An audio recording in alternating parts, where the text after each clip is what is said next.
Student, स्वागत है आप सबका संस्कार इंग्लिश वर्ड चैनल पर। तो देखिए, स्टार्ट करते हैं प्री बोर्ड परीक्षा 2021 विषय जो विज्ञान है, इसका पेपर कक्षा 10वीं का। ठीक है, हम आप लोगों को इसके जो पूरा सॉल्यूशन है वो यहाँ पर प्रोवाइड करा रहे हैं। तो देखिए, थोड़ा सा इसको डिटेल से चलते हैं। यहाँ पीएच स्केल का परास होता है, तो ये पीएच स्केल का जो परास होता है 0 से 14 होता है। कार्बन की संयोजकता 4 होती है। मेंडलीफ के आवर्त नियम के अनुसार तत्वों को आवर्त तालिका में व्यवस्थित किया गया क्रम क्या है? बढ़ते परमाणु द्रव्यमान के आधार पर एक अश्वशक्ति में कितने वाट होते हैं? तो 746 वाट होते हैं। चुंबकीय क्षेत्र रेखाएं होती हैं। तो यहाँ देखिए, चुंबकीय क्षेत्र रेखाएं जो होती हैं ये बंद वक्र बनाती हैं। फिर नेक्स्ट है, सिरके में एसीटेट अम्ल उपस्थित होता है। अगला है, गोलीय दर्पण की फोकस दूरी उसकी वक्रता त्रिज्या की आधी होती है। एक आदर्श मीटर का जो प्रतिरोध होता है वो 0 होता है। विद्युत धारा को यांत्रिक ऊर्जा में बदलने वाले यंत्र को हम कहते हैं विद्युत जनित्र। और ओजोन परत को हानि पहुंचाने वाला जो रसायन है ये है क्लोरोफ्लोरोकार्बन यानी CFC। नेक्स्ट है अपना एक वाक्य में उत्तर।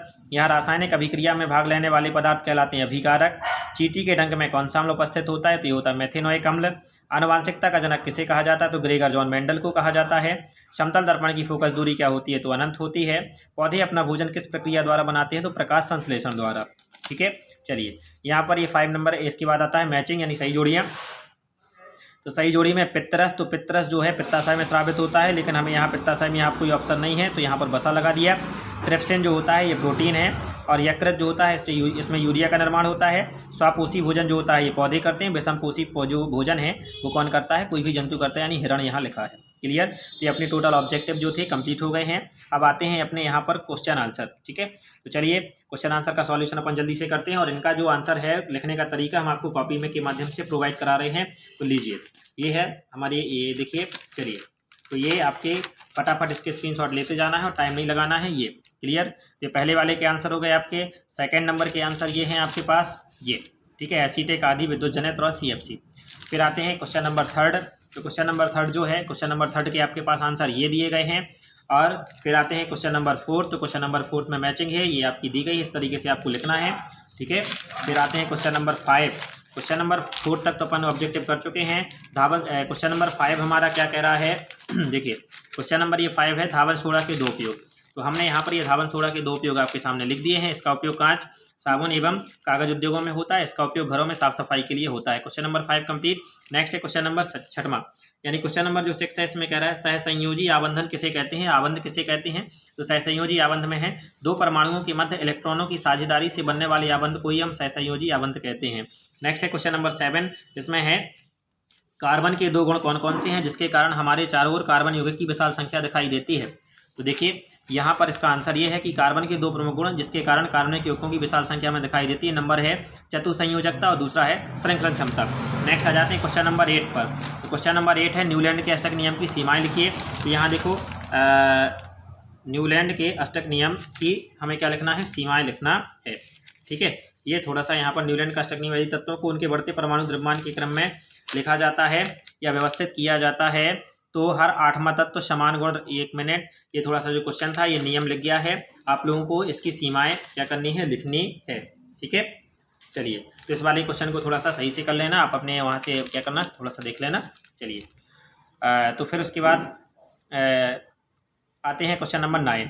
तो क्वेश्चन नंबर जो 9 है, क्वेश्चन नंबर 9 में है अमीबा में द्विखंडन बताना था। क्वेश्चन नंबर 9 क्या कह रहा है देखते हैं। चलिए, क्वेश्चन नंबर 9 में है अमीबा में द्विखंडन विधि को समझाइए। तो अमीबा में प्रजनन द्विखंडन विधि से होता है जिसमें एक अमीबा 2 अमीबा में टूट जाता है। इस तरीके से ये एक अमीबा है, धीरे धीरे करके ये फैलता गया और आगे चल करके और धीरे धीरे करके ये जा करके लास्ट में क्या हो गया? 2 अमीबा में कन्वर्ट हो गया। तो ये अमीबा में द्विखंडन। Next question number 10। तो क्वेश्चन नंबर 10 नंबर पर जो कह रहा है, इसमें कह रहा है गुणसूत्र किसे कहते हैं? ठीक है, तो ये गुणसूत्र की डेफिनेशन है। अब थोड़ा सा स्पीड बढ़ाएं, स्क्रीनशॉट लें, जल्दी बढ़ें और क्वेश्चन कंप्लीट करें। ये क्वेश्चन नंबर अपना 10 नंबर का था। इसके बाद है क्वेश्चन नंबर 11। इसमें कह रहा है आकाश का रंग नीला क्यों होता है या अथवा में है तारे क्यों टिमटिमाते हैं? तो यहाँ पर अपन ने लिखा तारों से आने वाले प्रकाश के वायुमंडलीय अपवर्तन के कारण तारे टिमटिमाते हुए प्रतीत होते हैं। ठीक है, और आगे भी है, पृथ्वी के वायुमंडल में प्रवेश करने के बाद तारे के प्रकाश को विभिन्न अपवर्तनांक वाले वायुमंडल से गुजरना होता है, इसलिए प्रकाश की दिशा बदलती रहती है जिससे तारे हमें क्या होते हैं? टिमटिमाते दिखाई देते हैं या प्रतीत होते हैं। क्वेश्चन नंबर 12 है। क्वेश्चन नंबर 12 में कह रहा है फ्यूज तार किसे कहते हैं? ये फ्यूज तार की डेफिनेशन है, विद्युत परिपथ को लघुपतन तथा अतिभारण से बचाने के लिए विद्युत तार के साथ श्रेणी क्रम में उच्च प्रतिरोध और कम गलनांक का तार जोड़ा जाता है जिसे हम क्या कहते हैं? फ्यूज तार कहते हैं। नेक्स्ट है क्वेश्चन नंबर 13। क्वेश्चन नंबर 13 ये कह रहा है दो चुंबकीय क्षेत्र रेखाएं एक दूसरे को प्रतिच्छेद नहीं करती, क्यों?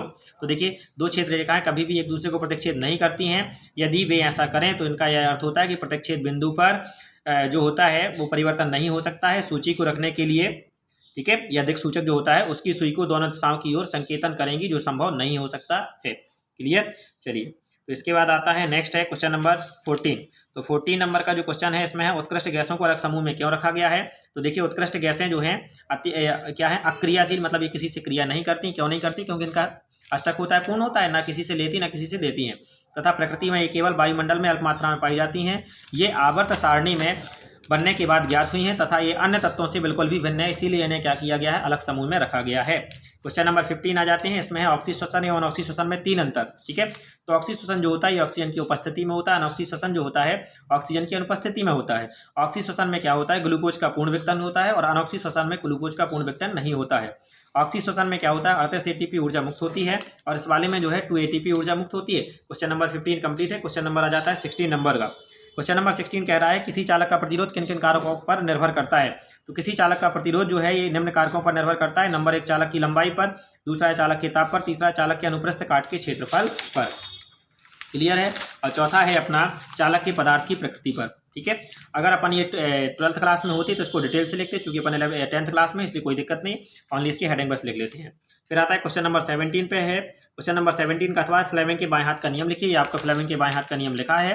ठीक है, ये तो इसके बाद यहाँ देखिए, और टोटल इस तरीके से ये आपको चित्र बना लेना है।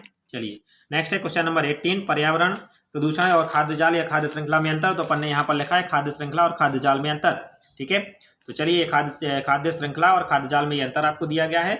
और उसके बाद नेक्स्ट है अपना क्वेश्चन नंबर 19। क्वेश्चन नंबर 19 में कह रहा है कि श्वसन को ऊष्माक्षेपी अभिक्रिया क्यों कहते हैं। तो ये है हमारा श्वसन एक मंद दहन ऑक्सीकरण की अभिक्रिया है, जिसमें कार्बन डाइऑक्साइड जलवाष्प में एटीपी के रूप में ऊष्मा निकलती है, इसलिए इसे हम ऊष्माक्षेपी अभिक्रिया कहते हैं। Question number 20। तो क्वेश्चन नंबर जो 20 है वो क्या कह रहा है, देखते हैं हम। इसमें कह रहा है प्रकाश के परावर्तन से आप क्या समझते हैं। ठीक है, और वास्तविक और आभासी प्रतिबिंब में अंतर क्या है। तो यहाँ पर आकर के हम सीधे वास्तविक और आभासी प्रतिबिंब में अंतर आपको बताते हैं, और ये लिखा है। क्लियर? ये अब लीजिए जल्दी से फटाफट आप इसका स्क्रीनशॉट लीजिए, और ये अपना आंसर क्या हो गया, कंप्लीट हो गया। उसके बाद आता है क्वेश्चन नंबर 21, प्रिज्म का वर्ण विक्षेपण है, ये सबसे आता है, और ये वार्षिक में आने वाले क्वेश्चन है सब, A to Z। प्रत्येक बच्चा ये क्वेश्चन जो है क्या कर लेना है, आपको देख लेना है अच्छे से और याद कर लेना है। ये तो अभी आप एग्जाम घर से लिख करके दे रहे हैं, लेकिन वहाँ पर जाना है तो याद करके जाना। 21 का स्क्रीनशॉट लेने के बाद ये आपका चित्र बना हुआ है। नेक्स्ट है 22 नंबर, धातु एवं अधातु के भौतिक गुणों में अंतर बताना है। ये धातु और अधातु में अंतर है, ये आप जल्दी से इसका अच्छे तरीके से लीजिए स्क्रीनशॉट। ठीक है, चलिए थोड़ा सा और बचा है अभी, ये देख लीजिए लास्ट वाला है। चलो अभी इसको अगर समझ में नहीं आया है तो धातुएं जो होती हैं विद्युत की सुचालक होती हैं, अधातुएं विद्युत की कुचालक होती हैं। धातु में तन्यता का गुण पाया जाता है, धातु में तन्यता का गुण नहीं पाया जाता है। धातुओं की प्रकृति धनात्मक होती है, धातुओं की प्रकृति ऋणात्मक होती है। ठीक है, धातुओं में आघात वर्धनीयता का गुण पाया जाता है, और अधातुओं में आघात वर्धनीयता का गुण नहीं पाया जाता है। धातुओं में धात्विक चमक होती है और अधातुओं में धात्विक चमक नहीं होती है। क्वेश्चन नंबर 22 के बाद आते हैं क्वेश्चन नंबर 23।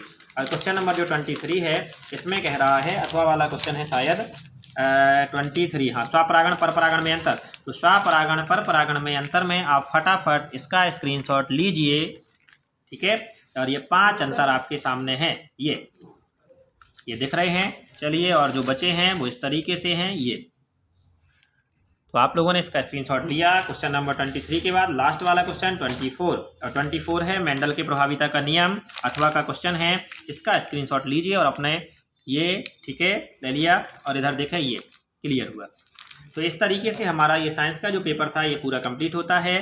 पढ़ते रहना है, मुस्कुराते रहना है, और ये तो आपका पेपर कंप्लीट हो गया। लेकिन अगर आप अच्छे नंबर चाहिए हैं आपको, और तो हमारी जो साइंस की वीडियो डली हैं उनको वीडियो को क्या करें, देखते रहें। और कुछ दिनों बाद हम जो टोटल एग्जाम में आने वाले क्वेश्चन हैं वो आपको पढ़ाएंगे, तो देखते रहना है। पढ़ते रहें, मुस्कुराते रहें। धन्यवाद।